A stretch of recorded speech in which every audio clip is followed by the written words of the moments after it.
Pendidikan Bahasa dan Sastra Indonesia Angkatan 2024. Jadi pada video kali ini saya akan menjelaskan tentang apa pengertian folklore dan bagaimana perkembangan folklore di Indonesia serta apa saja jenis-jenis folklore. Baik, langsung saja kita masuk ke dalam materinya. Baik, masuk kepada pembahasan yang pertama, menjelaskan tentang pengertian folklore. Jadi, apa sih yang dimaksud dengan folklore itu?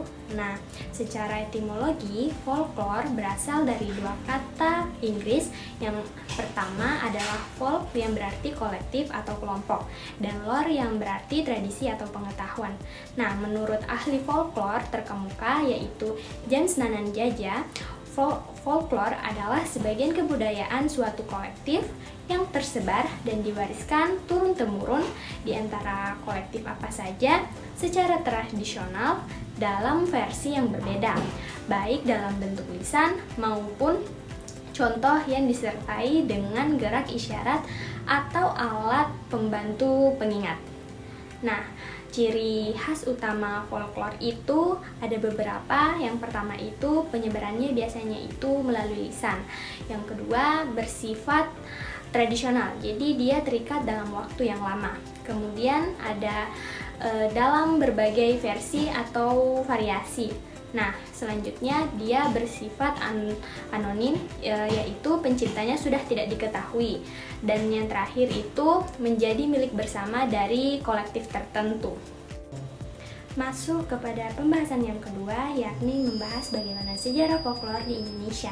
Nah, jadi sejarah perkembangan folklore di Indonesia itu bisa dibagi menjadi beberapa fase penting.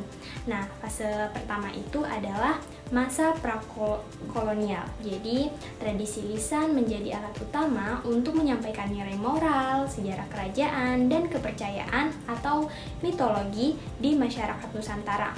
Selanjutnya yaitu ada masa kolonial, yakni abad ke-19. Jadi, pengumpulan folklore pertama kali banyak dilakukan oleh pejabat atau peneliti Belanda seperti Snoek Horgenje untuk kepentingan administratif dan pemahaman budaya lokal. Selanjutnya ada masa pasca kemerdekaan. Nah, jadi tokoh seperti James Nananjaja ini mempelopori studi folklore sebagai disiplin ilmu akademis di Indonesia. Ia mengadaptasi teori-teori barat untuk membedah kekayaan budaya lokal kita. Dan selanjutnya ada era digital atau biasa disebut dengan sekarang ini. Jadi saat ini sejarah folklore di Indonesia memasuki tahap digitalisasi.